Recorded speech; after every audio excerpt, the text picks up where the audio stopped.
evening, everyone. Welcome. Apologies from Alberto. He's just got back from Sydney and will be with us for the Sunday retreat.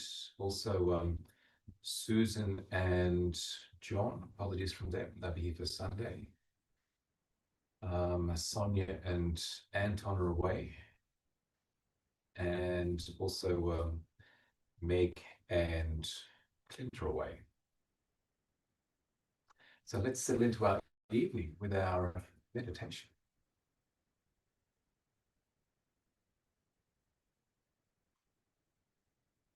Taking this time to settling in, settling down, relaxing back into being. Our meditation is practicing, even allowing the possibility of being, simply being and knowing, rather than the activity of doing and thinking. Coming back to stillness, silence, and inner serenity and spaciousness. Composing the mind, free from distortion and distraction, and centering attention in the present, especially by noticing our breath. And firstly, relaxing awareness into the body, helping us to feel more grounded and settled, sensing, feeling the body sitting,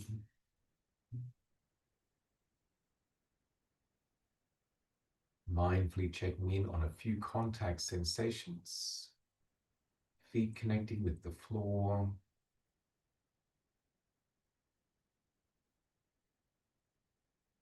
body connecting with the chair, cushion, or meditation stool.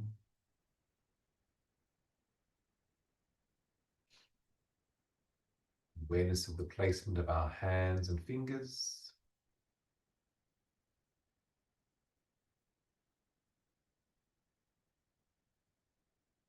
Feeling the rising, falling movement of shoulders, chest, abdomen.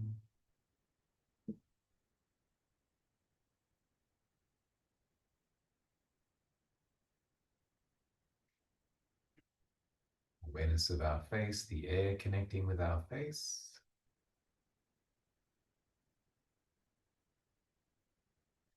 Subtle light coming in through the closed eyelids and looking into that lightness, brightness, or blankness.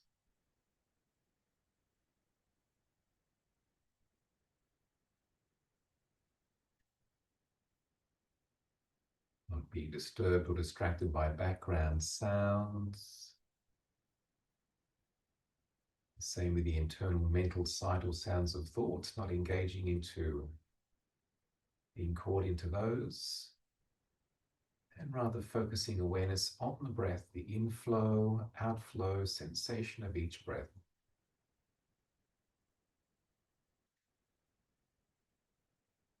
Each mindful breath, bringing mind, heart to collectedness, composure, concentration, samadhi.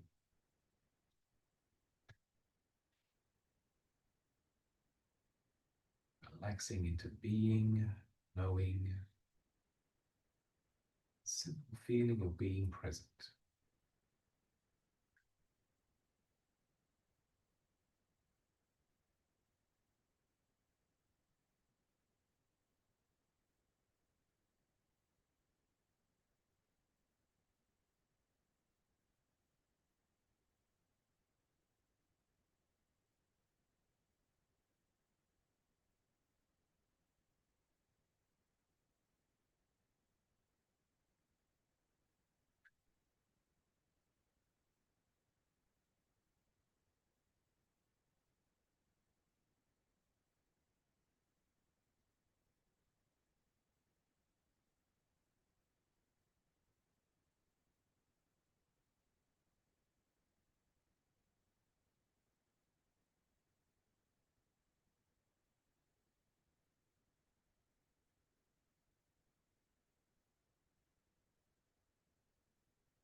Please help yourself to some tea and biscuits.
This is our third week on the Vassa retreat period.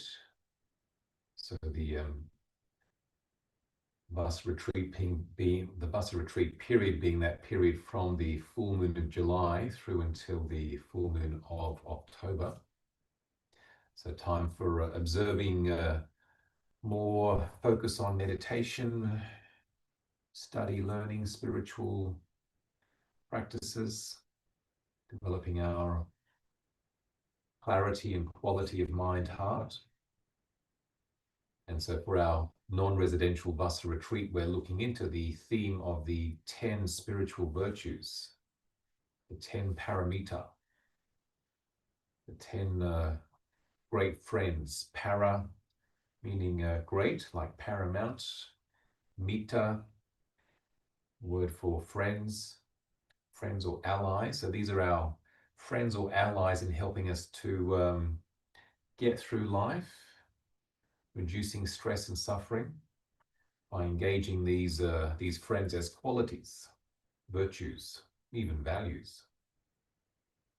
So since the last retreat day, 3 weeks ago, or nearly 4 weeks ago, we've looked into the, on that retreat day, looked into the first 3, and we've been reminding ourselves of those. So we've looked into dana, generosity, sila, morality, wholesome living, and this evening looking into Nekkhamma.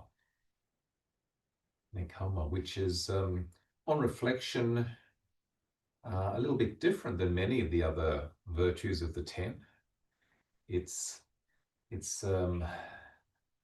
a virtue that translates as Nekkhamma, translating as renunciation, relinquishment, renouncing, letting go. One that may be more seen to be something that monastics do. People that are more fully engaged in spiritual life, religious life, renouncing, giving up. But I think that as a quality, as a virtue, and as a practice, it has great application for anybody, everybody in mainstream life. Imagine how our world would be if people lived a bit more simply, were content with less, and have changed the shape, even the color of the planet, because so much of how our planet is a result of consumerism. So if people would be able to be content with less, living more simply, it'd change many, many things.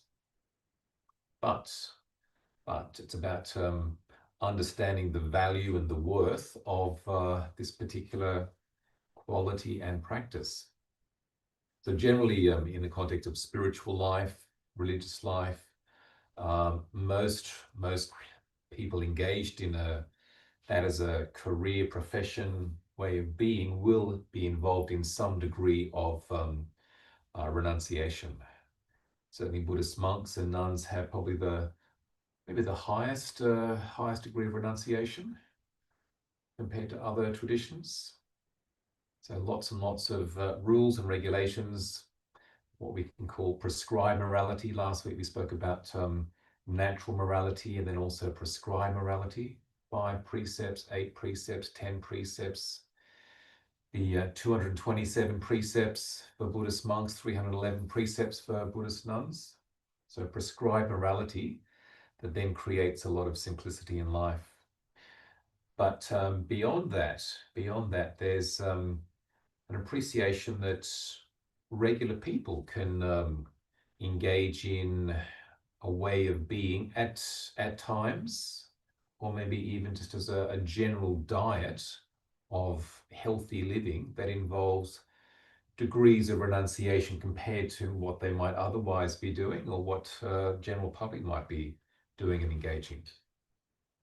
Interesting as well, these first 3 virtues, sila, dana, sila, nekkhamma, are all involved in giving. I was thinking they all relate to giving in a way. So the first one, which is, yes, giving of things that are worthwhile to others, being generous, giving away good things. The second one, morality, is a sort of giving up, engaging in unhealthy, unwholesome, uncouth, immoral behavior. So you're giving up something. And then renunciation is a sort of like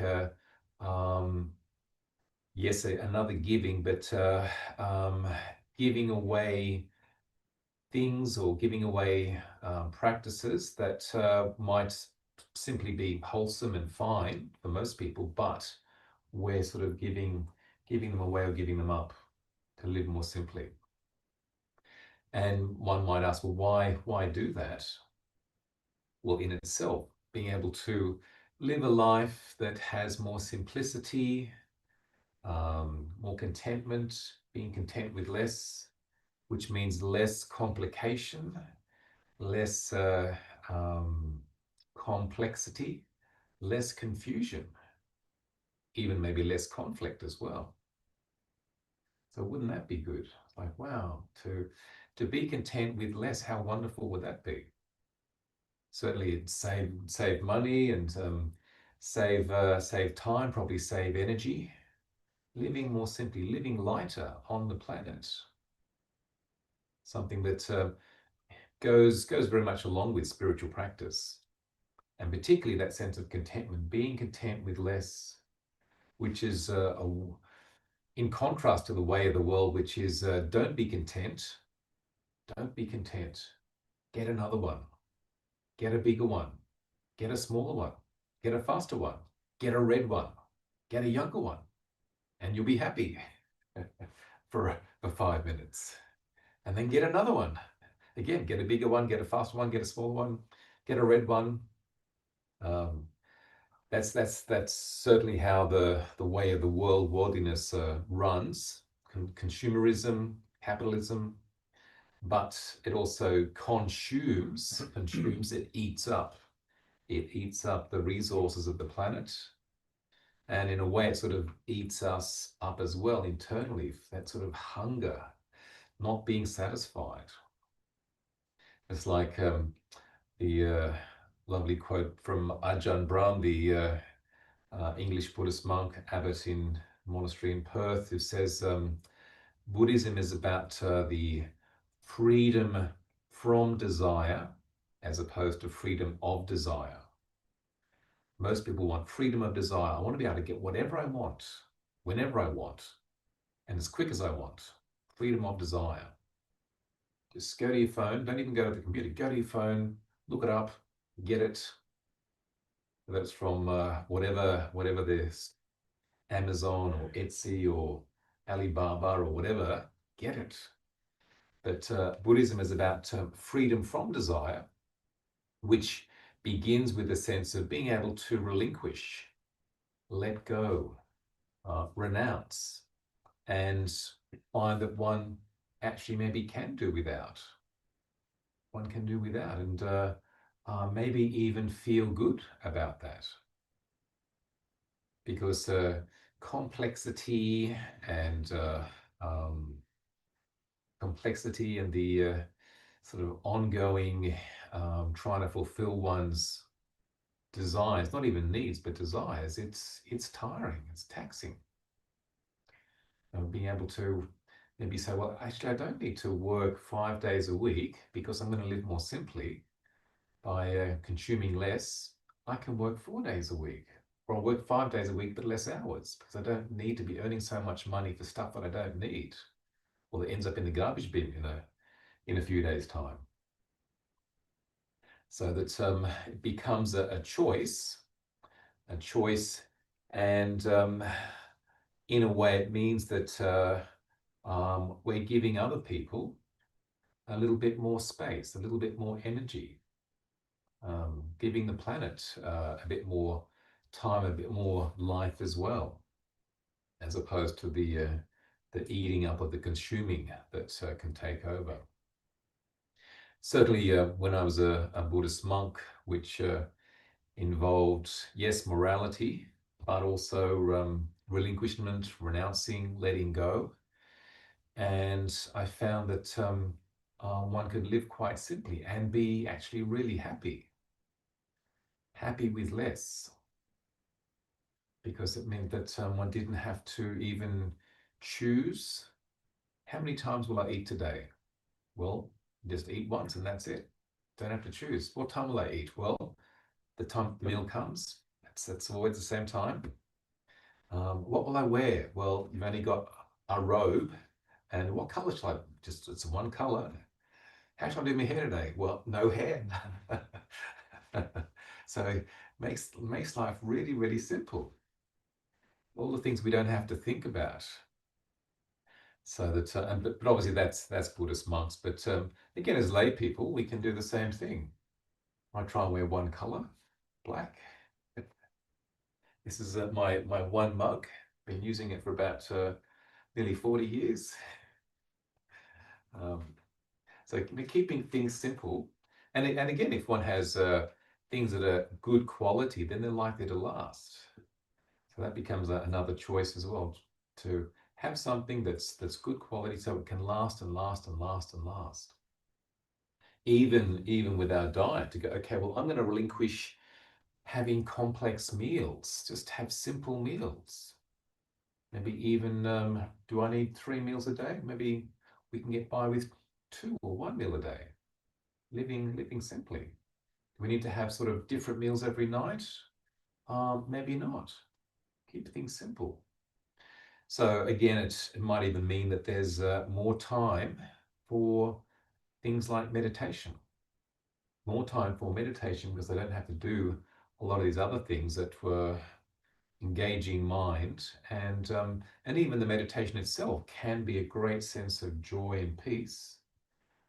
Often we're trying to fulfill something, but if we work from within and feel fulfilled from within, then there's less need to try and fulfill things with external things. Fulfilled from within through a mind, heart that's calm and clear and bright.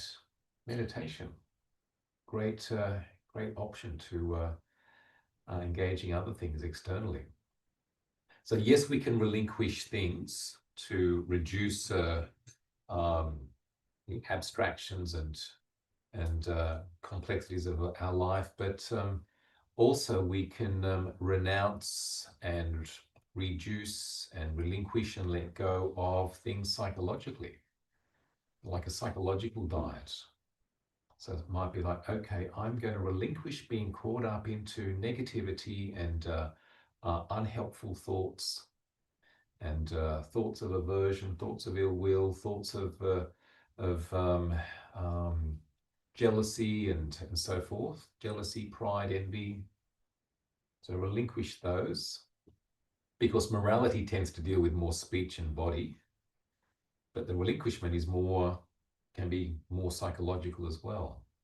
So letting go of unhelpful thoughts, letting go and relinquishing unhealthy mental states, relinquishing being caught into unhelpful emotions, and enabling, again, more natural peace and calm presence of mind. In fact, one of the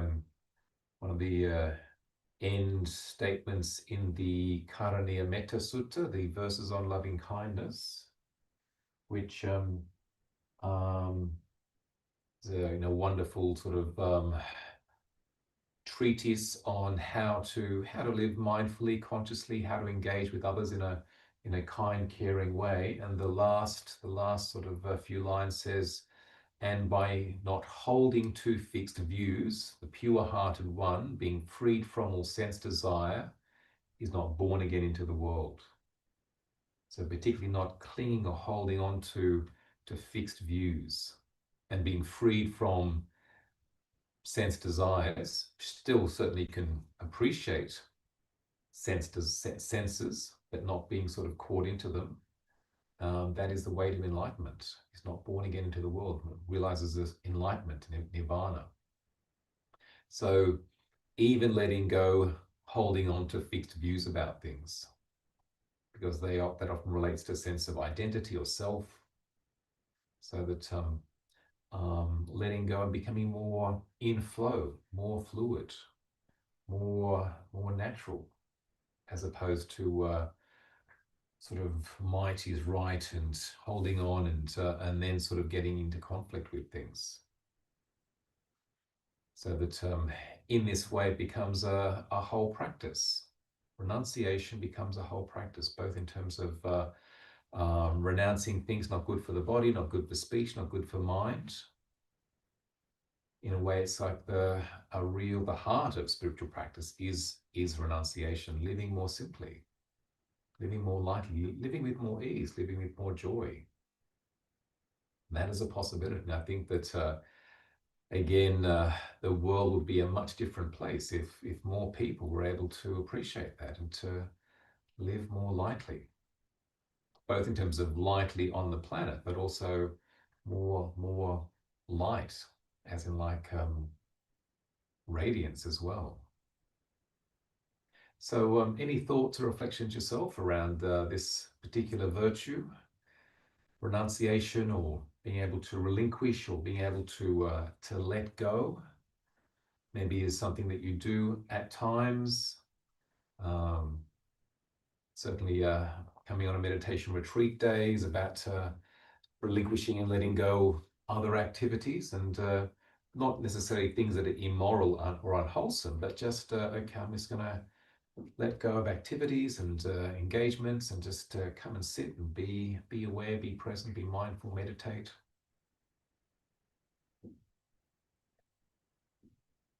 Brendan? Yeah, it seems to me, I mentioned before, it's more and more important to me to have that attitude of renunciation and to free myself from those sense desires. So I see that as very important. Quite interesting, just observing my family members and friends, colleagues that are still very caught up in that consumer mindset and just buying things. And I look at them now, I'm like, I don't understand it anymore. I'm like, why are you buying those things that get used once or twice and then they're thrown away or just put aside, never used again, and just seems very, very pointless. And I guess I'm kind of struggling to figure out how do I even make them see that. Have you ever asked them what does it do for you to have that, and then maybe not use it? How do you feel about that? Yeah, I guess that's a good place to start. Yeah, my wife quite often, if I do kind of challenge her on why she's bought certain things, especially when she buys things for our children and granddaughter and stuff. Well, because I grew up poor and I didn't have things, so I want them to have things. And so she has that belief that them having all these things makes them happy, and I don't think that's really the secret to making them happy. So, but yeah, I struggle to, kind of explain that alternative viewpoint to her. Yeah, that yeah. She's very caught up in more things makes you happier. Um, so yeah, it's I find that frustrating now, I guess. Yeah. And it is that sense of consuming or eating or creating, buying into bhava tanha, that sort of desire for being or that happens, and it's about maybe being able to, in understanding that, to go, okay, well, there's a desire to fulfill it, there's a desire to have some satisfaction, gratification, happiness, but if we understand where that energy is coming from, if we were able to then go, okay, well, maybe it can be fulfilled in a different way that's more nourishing, more nurturing, more sustainable, and more enduring, because it's like an inner hunger that's there, and we're trying to feed an inner hunger with something that's external. And so that, okay, we'll go to that and fulfill it. And it might be that something more of a quality of the heart fulfills it, an emotion, a joy, rather than something, I'll get joy when I get that. Got it, but the joy doesn't last. Well, that doesn't last, or the fascination, attraction doesn't last, and so okay, we'll get another one, etc. So filling up from the inside. Happiness is an inside job. Yeah. And that's where the Buddha's statement or quote from the Dhammapada, it is wisdom that enables letting go of a lesser happiness in pursuit of a happiness which is greater. The happiness which is greater is developing spiritual virtues, a sense of joy that comes from having these virtues that fulfills, and even the joy that comes from real peace of mind through meditation or even enlightenment. Maybe your wife's getting joy from generosity of giving those things to the grandchildren. Yeah, I think that's part of it. It's part of it. Yeah, and I can understand that. I think, yeah, it's sort of misplaced. I'm like, I think spending time with them, doing things with them, that's probably more beneficial than buying them things. And my granddaughter's got like so many toys that, they're all over the floor, and there's not enough place to store the toys. And doesn't play with them, very often. She's got like a couple of toys that she carries with her, or like plays with a lot, and then everything else gets played with once or twice and thrown away, or just never used again. Which I think is pretty normal. Most kids, like, our kids were the same. We had boxes and boxes of toys that you'd eventually donate or throw away. Well, not just children, adults as well. Yeah. Garage, people can't get their cars in their garage because CJ? that full of stuff. I think renunciation, I'm a big fan in lots of different ways that I try and do, many small ways. And in the past, I found that like small renunciations like rub people up the wrong way in a funny way. I mean, in a long time ago in a galaxy far, far away, I was living in another country and I gave up alcohol, and people found that they found it very funny that and I often And in my school, in my job as a teacher, I'm very mindful not to swear, and there's a lot of swearing in the staff room, and everyone's very kind of like, he doesn't swear. It's like, well, yeah, but it's very, people's reaction to when someone actively doesn't do something makes some people feel, which is fine because it's not like I'm got a swear jar or anything at school. They're like, hey, it's a cuss word, bottom's a cuss word. No, so, but I find it interesting how pronunciation in many forms has an impact on the person who, you know, not just the pronunciator, Yeah, but yeah. people who look at Yeah, it and be yeah. like, "Yeah, you can't give that up. Mm. I'm addicted to that. I'm addicted. You should be addicted. Let's go shopping." Mm. Though at the same time, it could be inspirational as well to go, wow, you don't swear. That's really good. I get in trouble for swearing. I'd like to sort of be more like you, and you're inspiration for me. You're an example. So it can work that way for some people as well. I hope so, especially around kids, like the little kids, because I'm a primary school teacher. That to really be mindful of language and that language has power. That's not. It's just don't throw it away. Yeah.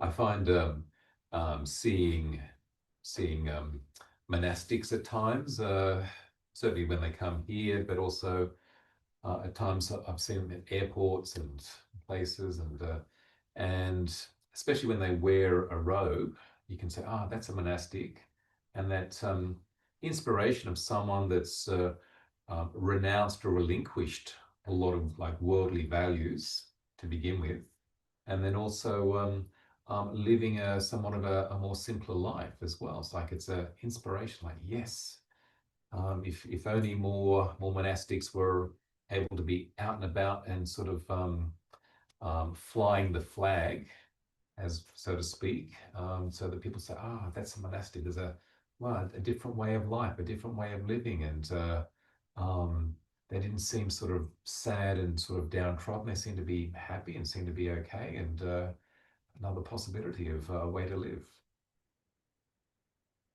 So I think setting an example.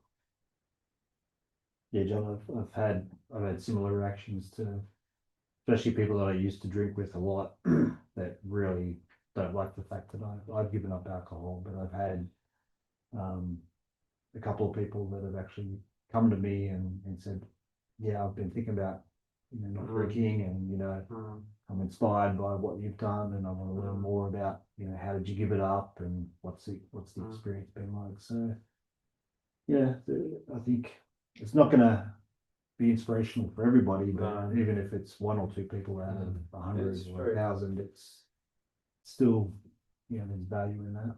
Yeah.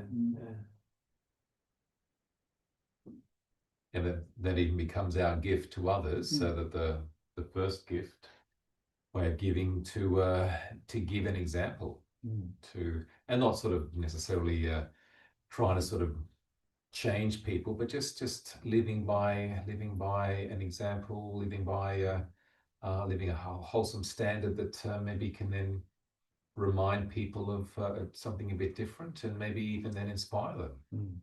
Give them a bit of courage to say, well, he's opted for that different path. Maybe I can give it a go as well.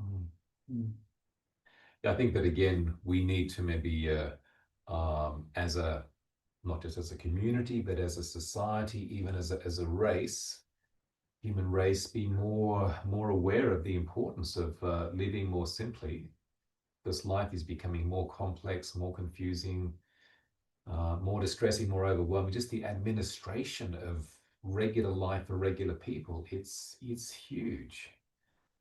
Yes, a lot of it's done on the internet, so the admin that has to be done for all the different sort of elements of one's life, but it just creates complexity and consumes so much time and energy. So if we could live a little bit more simply, it'd be better.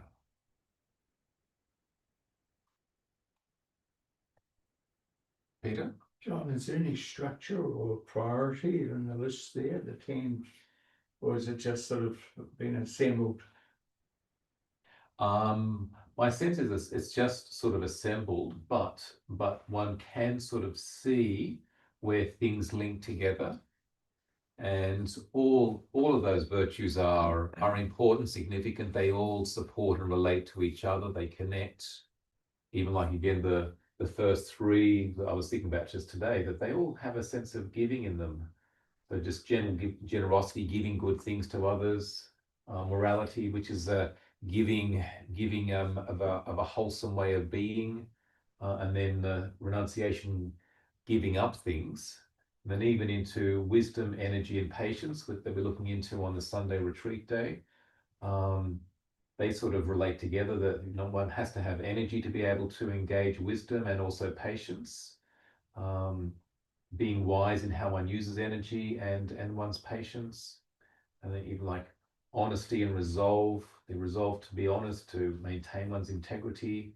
And then kindness and equanimity go together as qualities of the heart. But they all relate together and can be practiced together as well. I've noticed over the years that there seems to be quite a lot of lists in Buddhism. You know, Well, it makes things simple. so like repeatable. A lot of some of them like Nita down there, and that there's a lot of, or about a lot, but there's repetitiveness in others. Well, yeah. I find that the lists actually simplify to go, okay, well, be good. Well, how do I be good? Well, you can practice these 10 things, and sort of it makes it simpler. Okay, engaging patience or kindness or generosity or equanimity or wisdom. Just a matter of What to keep in your mind at one time though. well, they all begin with mindfulness. Yes. That we're mindful. It's easier. Where does this relate, say, to the Eightfold Path, for instance? Well, these relate to basically mind, speech, and body, and so that the Eightfold Path is basically mind, speech, and body in wholesome ways. So in terms of right thought and right view, right thought, and then into right speech, right action, right livelihood. That's behavior, and then the mind part is right effort, right mindfulness, right concentration. So things, whilst there can be a long list, they generally summarize down into a few sort of elements. At our kids' school, they had a good saying that was quite easy. It said, watch your thoughts because they become your words. Watch your words because they become your actions, and watch your actions because that becomes your character. So I thought that's quite a simple way to. Yeah, that's good.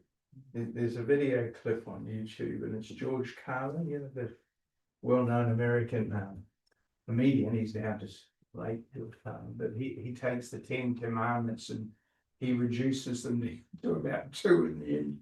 He adds them together and chops and changes them. It's a comedy skit, but he's reduces them all down. Yeah. Well, even the whole of the Buddhist practice comes down to sila, samadhi, panya, morality, meditation, wisdom, and even into the basic practice is being wise. And if we're wise, then we're going to practice morality, and we're also going to look after our mind with meditation. Scott? Is there time for another Yeah. question?